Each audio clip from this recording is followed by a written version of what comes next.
À la fin du 8e siècle de notre ère, une horde de païens déferle sur les côtes d'Europe du Nord. Les Vikings attaquent, pillent, massacrent, et à chaque incursion, leur légende s'affirme. C'était comme si les chiens de l'enfer avaient débarqué. Leur chef entre dans l'histoire de leur vivant. Ivar le Désossé, Éric le Rouge, Harald à la dent bleue. Tous se sont forgés un nom dans le sang. Aujourd'hui, nous mettons le cap au nord, à la découverte d'une culture imprégnée de violence, mais pleine d'ingéniosité. En route pour la forteresse d'Harald, premier roi chrétien des Vikings. Découvrons ensemble des vestiges cachés sous le bitume des villes modernes, ainsi que le navire de guerre qui a fait des Vikings des conquérants à part.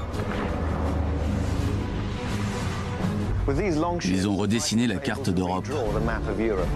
À bord de leurs embarcations, les explorateurs vikings comme Éric le Rouge et Leif Erikson ont repoussé les frontières du monde connu. Aujourd'hui, l'informatique nous permet de visualiser leurs réalisations extraordinaires et de faire ressurgir des âges la civilisation des Vikings.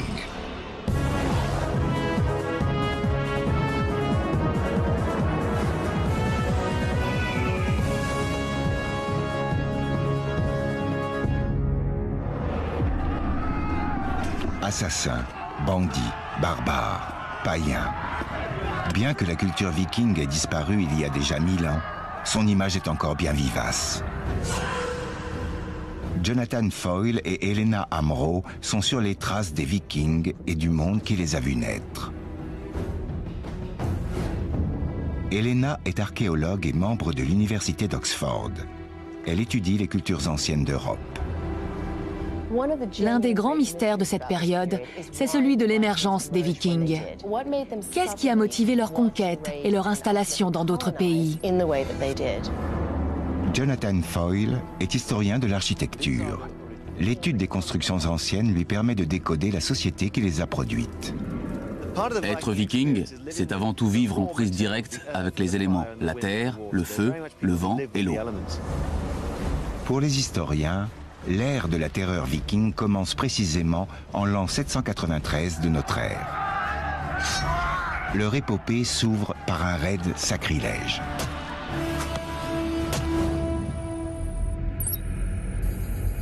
Jonathan s'est rendu à Lindisfarne, sur la côte nord-est de l'Angleterre.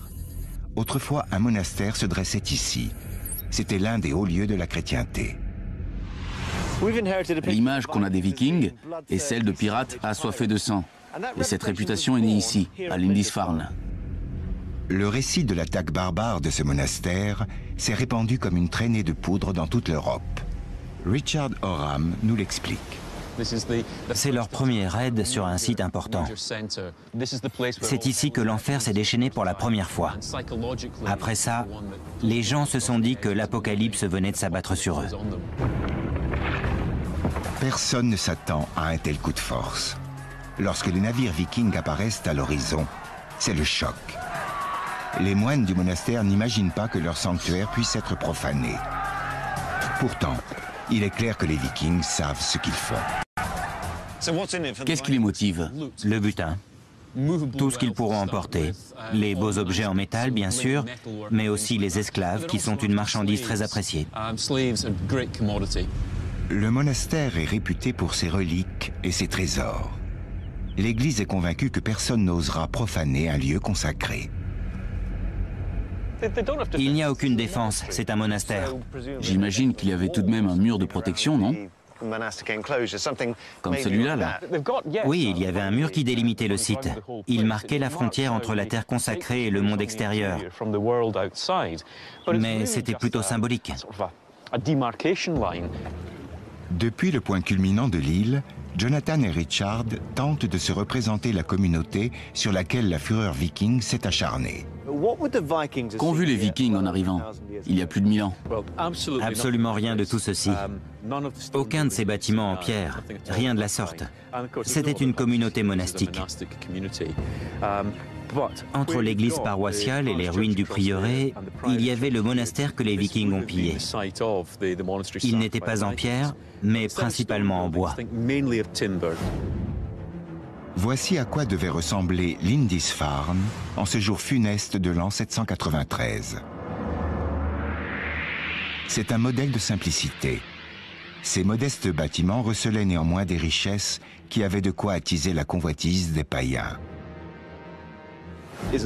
L'endroit n'était pas protégé. Les maisons étaient en bois. Autant dire que les Vikings qui ont débarqué, de 3, 4 ou 5 navires, n'ont pas dû rencontrer beaucoup de difficultés. Aucune. Rien n'était prévu pour leur résister. S'ils avaient eu envie de rayer le monastère de la carte, ils auraient pu. Les Vikings pratiquent le raid éclair. Ils fondent sur leur objectif, lancent l'assaut, tuent, pillent et brûlent. Le monastère de Lindisfarne est livré aux flammes. Les Vikings viennent de créer leur signature. Le moine Alcuin, qui est conseiller à la cour de Charlemagne, en parle dans ses lettres.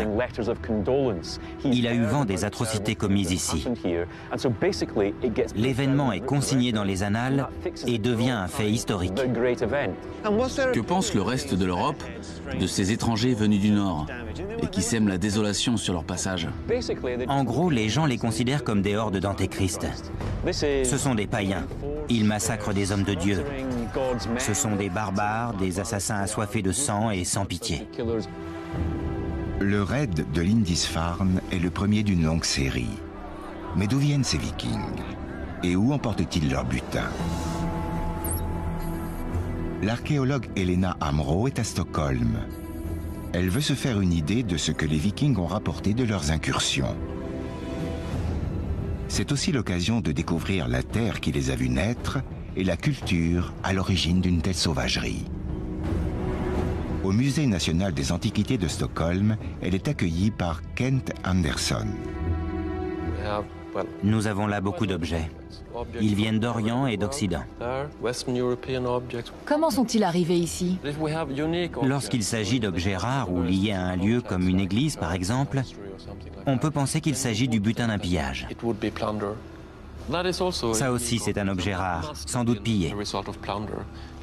Ça ressemble furieusement à une crosse d'évêque. C'est le cas, en effet. J'imagine le pauvre évêque irlandais qui s'est fait molester et détrousser de sa crosse. C'est une sorte de trophée, oui. Ce symbole sacré de l'autorité religieuse contraste avec d'autres objets beaucoup plus profanes. La collection du musée compte ainsi parmi ses biens les plus précieux un certain nombre d'épées. Chez les Vikings, c'était une arme de prestige et une bonne lame pouvait valoir jusqu'à 16 vaches laitières. Un guerrier maniant l'épée était un homme de statut élevé. Certains artefacts font froid dans le dos car ils prouvent que les sacrifices étaient courants et les offrandes n'étaient pas que des animaux. Voici un crâne et des ossements retrouvés dans une tombe qui contenait 3 corps. 2 ont eu la tête coupée, sûrement lors d'un sacrifice. Comment en est-on sûr? Regardez bien les os. Oh, les marques sur les vertèbres. Mon Dieu. Ce genre de pratique devait choquer les chrétiens. Absolument. Cela correspondait à une vision du monde totalement différente de la leur. Pourquoi ont-ils été tués? C'était une forme de châtiment? Je ne pense pas. Le sacrifice était une offrande aux dieux. Si on trouvait que ce n'était pas assez de sacrifier une vache, on pouvait toujours se rabattre sur un esclave. Oui. Les funérailles de grands guerriers ou de chefs s'accompagnaient de sacrifices humains. D'ailleurs, la plupart de ce que nous savons des Vikings provient d'objets trouvés sur des sites funéraires. C'est donc cette piste que nos enquêteurs ont décidé de suivre. Après l'Angleterre, Jonathan est au nord du Danemark, sur le site d'un étonnant cimetière viking, à Lindholmøy. À la fin du 19e siècle, sous 4 mètres de sable, les archéologues y ont découvert des tombes extraordinairement préservées. Lars Christian Neurbach guide Jonathan dans cet endroit exceptionnel. C'est très impressionnant. On est au sommet d'une colline, l'endroit rêvé pour être enterré. C'était un cimetière tout à fait normal. Il a été préservé grâce aux dunes. Ici, il y avait 4 mètres de sable. Plus de 2 fois ma taille. Oui, tout était recouvert. Jonathan est intrigué par l'agencement très particulier des pierres. Elle dessine des cercles, des triangles, des bateaux. À première vue, toutes ces pierres semblent en vrac. Mais un peu comme à Stonehenge, elles sont bien ordonnées. Les triangles étaient pour les hommes, les cercles pour les femmes, les formes de bateaux pour les hommes aussi. On le sait grâce aux artefacts qui ont été retrouvés sur le site. Cette tombe en forme de bateau est plutôt grande. Si j'étais inhumé ici, j'aurais pas besoin de toute cette place. Surtout que vous auriez été incinéré avant. Chez les Vikings, le bûcher funéraire traditionnel était constitué d'une plateforme supportée par 4 piliers de bois sur laquelle le défunt était allongé. Dessous, un feu était allumé.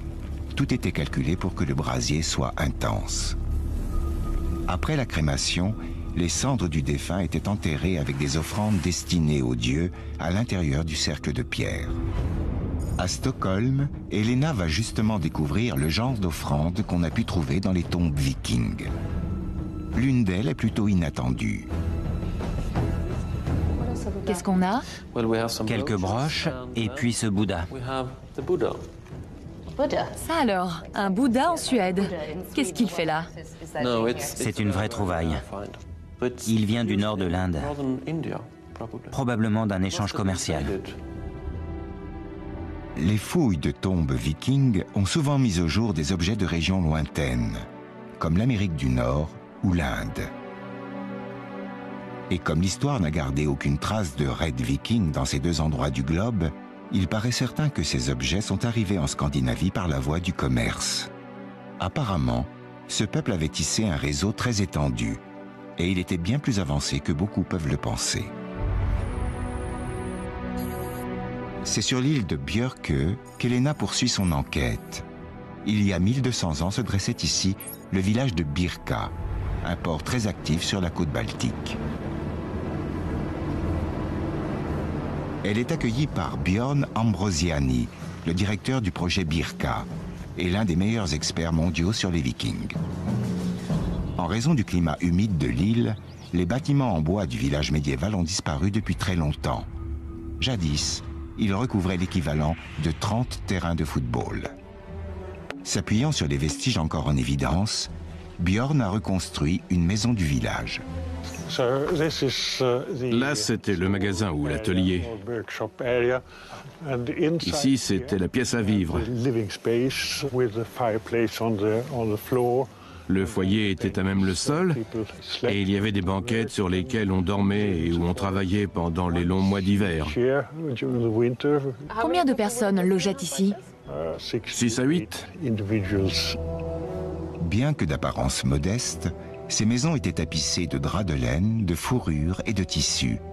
Cela permettait à leurs occupants de supporter le froid glacial de l'hiver. Les artefacts retrouvés à Birka lèvent le voile sur un aspect souvent occulté, le savoir-faire artisanal des Vikings. Comment sait-on qu'ils coulaient du bronze ou qu'ils avaient des forges? Parce qu'on a retrouvé environ 25 000 fragments comme celui-ci. C'est un morceau de moule en argile avec des motifs. Sûrement un fragment du moule qui a servi à couler de belles broches en bronze, comme celles que portaient les femmes au quotidien. Le nombre incroyable de fragments de moule d'argile trouvés à Birka suggère que les artisans ne travaillaient pas seulement pour le marché local, mais aussi pour des échanges plus lointains. D'ici, plusieurs routes commerciales rayonnaient vers la Russie, l'Europe, le Moyen-Orient et jusqu'en Inde et en Chine. Birka était un carrefour international. L'activité florissante du village a bien sûr attisé certaines convoitises et il a fallu organiser la parade. Ces talus importants, séparés par un fossé, c'est une fortification? C'est ce qui reste du rempart de la ville. À cet endroit se dressait une des anciennes portes. Sur la levée de la terre, il y avait une palissade en bois, on en a la trace. C'était les fortifications de la ville. Les remparts protégeaient plus de 44 hectares de terrain. Leur existence souligne un malentendu persistant lorsqu'on parle des Vikings. Car s'ils ont été édifiés, c'est justement pour protéger les habitants de ceux qu'eux appelaient les Vikings. Ces défenses sont impressionnantes. C'est vrai. Pourquoi des Vikings se défendaient-ils contre d'autres Vikings? Birka n'est pas une ville viking. C'est une ville de l'époque viking. Les Vikings étaient des pirates qui partaient piller. Si le nom viking a été appliqué à toute une civilisation, il ne représente en fait qu'un groupe d'individus. Aller faire le viking, c'était partir pour un pillage. Si je comprends bien, c'est à tort qu'on appelle les habitants de Birka des Vikings. C'étaient des marchands plutôt pacifiques. Les Vikings étaient plus une sorte d'élite guerrière, des pirates, des bandits. Exactement. Birka était une importante plaque tournante sur la Baltique. Puissamment défendue, elle est demeurée prospère pendant 200 ans, repoussant toutes les attaques. Puis vint l'heure du déclin. Le niveau de la mer baissa et le port devint impraticable. La navigation qui avait enrichi la ville ne pouvait plus l'atteindre. Birka fut abandonnée.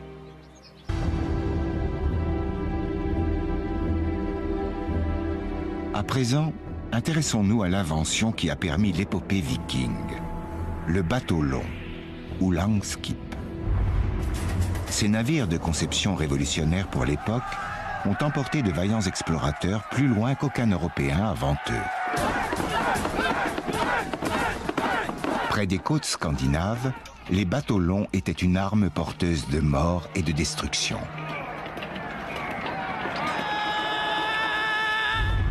Cap sur la Norvège, au musée des navires vikings d'Oslo. Jonathan est venu voir le bateau Dosberg, découvert en 1903 sous un tumulus funéraire. Vieux de 11 siècles, il est pourtant intact à 90%. C'est le plus vieux navire viking à disposer encore de son mât, pour le plus grand bonheur des archéologues. En ajoutant une voile à ce qui n'était à l'origine qu'un bateau à rame, les Vikings augmentent sa vitesse, passant de 5 nœuds à plus de 10. Ils ont désormais la possibilité d'entreprendre des voyages au long cours. Jonathan aimerait savoir comment le mât est construit. Pour cela, il rejoint Bjart Orsett, un expert en charpenterie de marine viking. Bjart a décortiqué le savoir-faire des anciens et lui explique en quoi leur approche était novatrice. Quelle est donc cette pièce-là? C'est la cale de mât.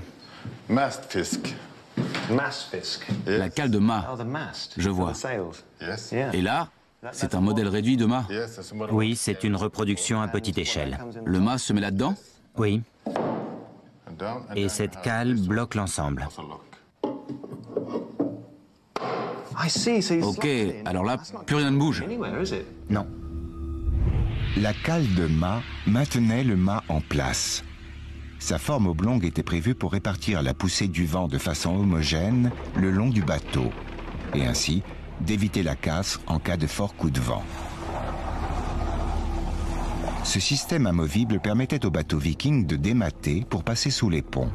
Cela dit, naviguer à bord de ces embarcations n'était pas à la portée du premier venu. Knut Poche, un expert en bateaux vikings, nous dit pourquoi. Où se trouvait la ligne de flottaison? Au niveau de la partie saillante. Ici? Oui. Ça veut dire que si le bateau donnait de la bande à plus de 9 degrés, c'était le naufrage. La marge de manœuvre est vraiment très mince. Même après 11 siècles, le savoir-faire des charpentiers saute aux yeux. Tout est extrêmement bien conservé. Le fer n'a pas rouillé. Ce sont les rivets d'origine? Tout à fait. Ces rivets sont en fer des tourbières, un métal inoxydable. Mais le matériau le plus important est sans conteste le bois de la coque. Elle est entièrement en chêne. Et combien d'arbres fallait-il pour construire un bateau de cette taille? Sans doute autour de 80. 80 arbres. C'était un sacré investissement. Ça devait coûter cher, oui. Les flottes étaient importantes? Certaines archives parlent de flottes de 50 à 100 navires. 80 arbres par 100, ça fait 8000. Les forêts ont dû souffrir.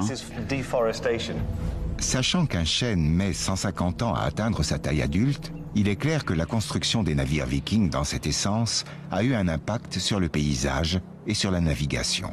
Ces embarcations sont emblématiques de l'esprit viking. Croyez-moi, ce navire millénaire force le respect. Il démontre leur savoir-faire, leur habileté et surtout leur détermination. Le musée de Roskilde, au Danemark, est sûrement la plus belle vitrine du talent et de la volonté des constructeurs de bateaux vikings. C'est ici qu'Helena espère découvrir comment le design révolutionnaire de ces langskip, ou bateaux longs, a bouleversé la société scandinave. Elle est accueillie par Tore Möller, un charpentier qui construit des bateaux selon les techniques d'époque. Vos outils sont proches de ceux utilisés à l'époque des Vikings? Autant que possible. On se réfère à ceux découverts lors des fouilles. Il arrive qu'on ne trouve pas les outils dont on a repéré la marque sur les bateaux originaux. Et sait-on quel était le système de mesure en ce temps-là? Malheureusement, non. Il y a plusieurs théories, mais on recommence sans arrêt, jusqu'à tomber juste. Ils avaient des mesures bien à eux, donc. Combien de temps faut-il pour achever un bateau long comme celui-ci? Là, ça a pris 4 ans et demi et 5 hommes. J'imagine qu'ils étaient plus nombreux sur un chantier. Plus de charpentiers. La construction d'un navire mobilisait beaucoup d'hommes et beaucoup de ressources. Le musée de Roskilde expose plusieurs embarcations mises au jour dans les années 60. En compagnie d'Anton Englert, le conservateur du musée, Helena passe en revue plusieurs bateaux de l'époque viking. Ce navire de guerre est un must absolu. Des décennies de tâtonnements ont abouti à cette forme presque parfaite. C'est un vrai langskip, un navire de guerre viking. Oui, c'est un grand vaisseau taillé pour l'attaque.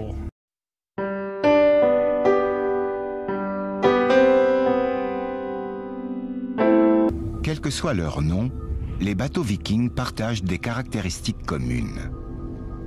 D'abord, la quille est d'un seul tenant et va d'une extrémité à l'autre. Sur les varangues, un plancher est fixé avec au centre une grosse pièce de bois dans laquelle vient s'encastrer le mât. Les bordages sont posés à clin, c'est-à-dire que les planches de la coque se recouvrent comme les ardoises d'une toiture. Un navire de guerre mesure généralement 3 mètres de large sur 30 mètres de long. Il est équipé de porte-boucliers, possède des rames, un gouvernail, un mât, un gréement et une voile. Celui exposé à Roskilde transportait 70 à 80 vikings, dont 60 se relayaient aux rames. Son faible tirant d'eau lui permettait de naviguer en eau peu profonde. Ce vaisseau avait un tirant d'eau d'1 mètre maximum, ce qui lui aurait permis de remonter n'importe quel fleuve d'Europe. C'étaient donc des navires très polyvalents, dans le sens où on pouvait traverser l'océan avec, faire du cabotage et même s'aventurer dans les terres. Oui, ils étaient pratiquement amphibies. Cette polyvalence fait leur succès. Elle permet aux Vikings de remonter les voies navigables et de viser des objectifs éloignés des côtes. Mais comment se passait la vie à bord? Hélène visite une réplique. Ce n'est pas vraiment un 4 étoiles. Le pont est exigu et les 60 à 80 personnes qu'il y avait à bord n'avaient pas vraiment d'endroit privé. Et où rangeait-on l'eau et les vivres pour tant de monde? Comme vous le voyez, il y a très peu de place sous le pont et le lest en occupe une bonne partie. Donc une fois l'armement chargé, on ne pouvait emporter des vivres et de l'eau que pour 2 semaines. Pas plus. Tous les 15 jours, il fallait toucher terre et réapprovisionner? Oui. Malgré le manque d'espace, ces navires étaient taillés pour l'exploration. Des chefs vikings comme Éric le Rouge et Leif Erikson se sont appuyés sur leur robustesse pour se lancer dans de longs voyages. Le rayon d'action, la vitesse et l'agilité de leurs bateaux ont largement contribué à donner l'avantage aux équipages vikings sur leurs ennemis. De pilleurs, les guerriers scandinaves se sont changés en envahisseurs au tournant du 9e siècle de notre ère.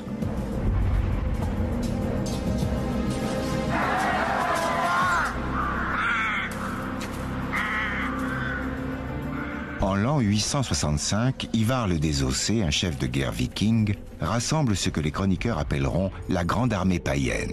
Sa cible, York, riche capitale de la Northumbrie, un royaume au nord-est de l'Angleterre. Jonathan visite la ville moderne pour se faire une idée de l'offensive viking. En 866, une flotte de bateaux vikings est signalée sur la rivière Ouse. 70 ans après leur raid sur Lindisfarne, les guerriers scandinaves reviennent en nombre. Cette fois, les règles du jeu ont changé. Ils ne viennent pas simplement piller la ville, mais la conquérir. L'attaque est brutale. York est soumise et sa population en grande partie massacrée. Mais la cruauté des assaillants va plus loin. Ile était le roi de Northumbrie et sa capitale était York. Bien sûr, il s'est opposé à la campagne de conquête menée par Ivar le Désossé, ce qui lui a valu, une fois capturé, de subir le supplice de l'aigle de sang. En gros, on lui a découpé les côtes, puis déployé la cage thoracique comme les deux ailes sanglantes d'un aigle. C'était un sacré message adressé à la population de York par les Vikings. Voilà le sort réservé à ceux qui se dressaient sur leur chemin. Après avoir investi la ville d'York, Ivar la rebaptise Jorvik. Pour les Vikings, c'est une prise de choix. La cité est située au confluent de deux rivières et leur ouvre les portes du commerce dans les îles britanniques et en Europe. Ils s'y installent durablement. La ville moderne recèle d'ailleurs les traces de leur occupation. Les noms de rues donnés par les Vikings il y a 1000 ans subsistent encore. Il y a Nesgate, la rue qui mène au promontoire. Micklegate, la grande rue, ce qui donne une idée de sa taille à l'époque. Et puis Coppergate, l'endroit où on fabrique des coupes, probablement la rue des artisans. La York Viking est encore bien présente. Sous la rue moderne de Coppergate, les archéologues ont fait une découverte extraordinaire. Incroyablement préservées dans le sous-sol gorgé d'eau, des habitations vikings du Xe siècle ont été mises au jour. Le centre viking de Jorvik présente ces vestiges. L'archéologue Richard Hall les décrypte pour nous. Alors Richard, vous vous êtes retrouvé avec 8 maisons vikings sur les bras? Oui, c'était passionnant, surtout de les retrouver dans cet état. Personne n'a jamais rien découvert de tel. Ici, on a les bâtiments d'origine en 3 dimensions. Il y a bien 1,80 m sous plafond. Les poutres sont admirablement conservées. La charpente, intacte, permet de comprendre comment cet édifice a été construit. D'abord, une cave a été creusée à environ 2 mètres de profondeur et tapissée de traverses de chêne. Puis de solides montants ont été disposés à intervalles réguliers. Entre ces montants, des solives étaient destinées à supporter le plancher du bâtiment. Je ne vois aucune fixation, aucune cheville. Comment est-ce que ça tient? Grâce à la pression, il n'y a ni clous ni chevilles en bois. Les poutres se bloquent les unes les autres. Aucune fixation métallique? Non, on distingue parfois la trace laissée par un outil, quelques vermoulures. Tenez, regardez en haut de ce montant. Vous voyez le trou au milieu du bois? Il y avait sûrement son jumeau de l'autre côté de la pièce, avec une solive entre les deux, qui supportait le plancher du rez-de-chaussée. La conception est basique, astucieuse et très simple. Ce sous-sol était bien pensé. Avec quelques matériaux, il assurait une fondation solide. Au-dessus, des matériaux en chêne étaient emboîtés dans les poutres maîtresses pour fermer le bâtiment. Le tout était surmonté d'un toit de chaume.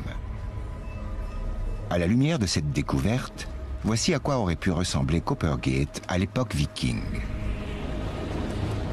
Les maisons s'alignaient le long de la rue. Dans les sous-sols, des ateliers d'artisans fabriquaient les articles vendus dans cette ville commerçante. En plus des bâtiments, des milliers d'artefacts admirablement conservés ont été retrouvés sous Coppergate. Grâce à eux, nos connaissances sur cette époque progressent. Ce sont les joyaux de votre collection. En tout cas, ce sont les objets les plus complets et les plus beaux que nous ayons. Regardez cette chaussure de l'époque viking. Elle est magnifique. Regardez ces marques arrondies. C'est l'empreinte des orteils de son propriétaire. On peut deviner s'il souffrait de corps ou d'un oignon. C'est quoi? Le pommeau d'une canne? Eh bien non, c'est un excrément. Les archéologues récoltent des choses étranges, voyez-vous. Mais ce sont de vraies mines d'informations sur ce que les gens mangeaient à l'époque viking, par exemple. On a trouvé des bols en bois comme celui-ci. Coppergate, c'était la rue où on fabriquait ces objets. Ils mangeaient dedans. Chaque essence avait une utilisation bien précise. C'était des pros du travail du bois. Ça, c'est du bois de cerf, le plastique de l'ère viking. Ça veut dire qu'ils ne gâchaient rien. Non, ils utilisaient toutes les matières premières à leur disposition et en tiraient le meilleur parti. Après un saut en Scandinavie pour se représenter l'univers des Vikings, c'est finalement à York que Jonathan en rencontre un vrai. Enfin, me voici face à un viking. Face à un habitant de Jorvik il y a 1000 ans en tout cas, et victime d'une mort violente. Regardez son squelette, vous y remarquerez toutes sortes d'encoches et d'ébréchures. Toutes ont été causées par des coups d'épée. Cela laisse penser qu'il est mort lors d'un combat. Nombreux étaient ceux qui convoitaient la ville d'York. Les gens d'ici ont dû défendre leur indépendance plus d'une fois. Un grand nombre d'ossements trouvés à York portent clairement les marques de blessures de guerre. La coupable la plus fréquente était la hache de combat. Sous la loi viking, le royaume de Jorvik devient un important carrefour commercial et surtout une tête de pont pour les conquérants venus de Scandinavie. À sa mort en 873, Ivar le Désossé portait le titre de roi des hommes venus du nord en Irlande et en Île-de-Bretagne. Son royaume était immense. Mais alors que la conquête viking redessine la carte de l'Europe, un changement profond affecte la société scandinave. Pour en savoir plus, cap sur le Danemark. À Roskilde, Helena est sur les traces du roi Harald à la dent bleue qui, au Xe siècle, a imposé le christianisme au Danemark et à ses États féodaux. Harald est l'image même du viking dans toute sa splendeur. Grand, vaillant et endurci au combat. Mais il est tiraillé entre deux cultures. Bien que né païen, il s'est converti au christianisme. Pour imposer sa vision d'un Danemark unifié et chrétien, il ordonne la construction d'une série de forts circulaires afin de tenir en échec les clans scandinaves qui s'opposent à lui. Les archéologues ont déjà identifié 4 de ces forts, comme celui de Trelleborg, où s'est rendue Helena Amro pour comprendre leur construction. Un expert de ces forteresses, Mads Sterno, lui sert de guide. La construction a débuté en 975 dans le cadre d'une forte mobilisation des hommes d'armes au Danemark. Même si on n'a aucune trace écrite de ce qui a poussé Harald à édifier ces forteresses, on sait à peu près quelle idée il avait derrière la tête. Exactement. On entre? Volontiers. Depuis les remparts, la vue sur le site est imprenable. Au-dessus de la levée de terre, il y avait une palissade de bois. Oui, tout à fait. Un chemin courait au sommet des remparts avec des ponts qui enjambaient les portes du fort. Et ça permettait de positionner des hommes tout autour en cas d'attaque. Voilà à quoi devait ressembler cette impressionnante forteresse vue de l'extérieur. Entourée de remparts de plusieurs mètres de haut, elle était gardée par l'élite des troupes.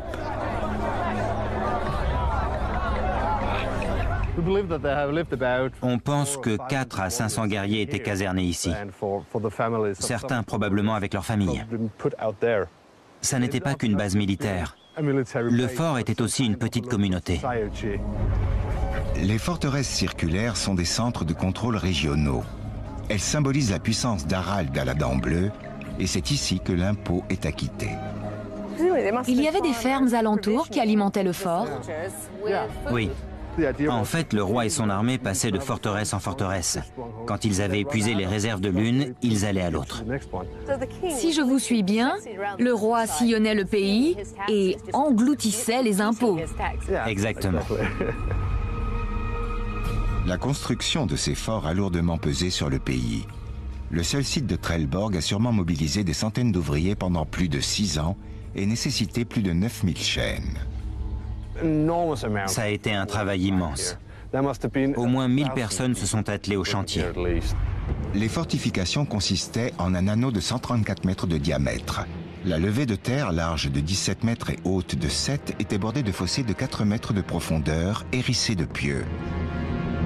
À son sommet, une palissade et un chemin de ronde complétaient l'ensemble. Depuis les 4 portes, les routes d'accès convergeaient au centre du cercle, formant une croix gigantesque, le symbole de la chrétienté.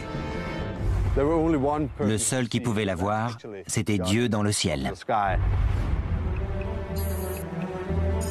Jonathan Foyle, lui, explore la forteresse de Firkat et s'interroge sur le mode de vie de ses habitants. La forteresse circulaire de Firkat est identique à celle de Trelleborg. La même levée de terre circulaire avec des portes aux 4 points cardinaux. On la croirait dessinée à l'emporte-pièce. Les vestiges des fondations et les divers objets trouvés sur le site en disent long sur l'époque d'Harald à la dent bleue, comme l'explique Els Rosdahl, spécialiste de l'histoire scandinave. Les artefacts mis au jour donnent une dimension humaine au site. Que vous ont-ils appris? Le plan de la forteresse est très régulier, ce qui suggère un usage purement militaire. En revanche, la répartition des objets nous apprend que même si les maisons étaient identiques, elles avaient des fonctions différentes. Ce type de fort très particulier est né d'une situation politique singulière. On a cherché dans le monde entier et on n'a rien trouvé de semblable. Grâce aux fouilles réalisées à Firkat, les archéologues ont pu construire une réplique des maisons longues qui se dressaient ici. Longue de 28,50 m, large de 7,50 m au centre et de 5 à ses extrémités, elle est étayée par plus de 50 poutres. La maison longue est au centre de la vie sociale. La reconstitution réalisée à Firkat permet d'affirmer qu'un tel chantier demande autant d'efforts et de savoir-faire que la construction d'un bateau long. Jonathan s'interroge sur leur forme si particulière. Je suis absolument fasciné par cet univers. Le bois est omniprésent. On se croirait dans une tente en bois. On ne voit que le bois ou l'obscurité. Tout est en chêne massif. Les poutres sont profondément fichées dans le sol. Ils étaient passés maîtres dans tout ce qui touchait au travail du bois. Pourquoi les murs sont-ils incurvés? Il y a plusieurs théories là-dessus. On dit que c'est un rappel de la forme des bateaux, mais c'est peu vraisemblable. C'est peut-être parce que ça dégage plus d'espace autour du feu. Une visite à l'intérieur donne une idée de la vie dans ces maisons. Je ne sais pas pour vous, mais j'ai envie d'être le plus près possible du feu. À l'époque, qu'est-ce qui se passait ici? Autour du feu, il y avait souvent des spectacles. On venait écouter des conteurs ou admirer des acrobates, ce genre de choses. Sous le règne d'Harald à la dent bleue, Firkat était une forteresse monumentale, taillée pour la guerre. Mais en temps de paix, c'était aussi la clé de voûte de toute une société.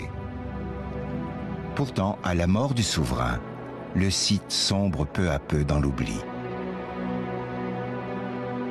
Une révolte païenne, menée par Sven à la barbe fourchue, le propre fils d'Harald, signera la fin des forteresses circulaires. Sven, à la barbe fourchue, a mené la rébellion contre son père, qui a été tué. Le nouveau pouvoir en place ne voulait pas de ces forteresses qui ont été abandonnées. Ces structures ont été des échecs, de magnifiques échecs. Vous parlez d'échecs, vous qui connaissez si bien ces endroits et qui les aimez tant.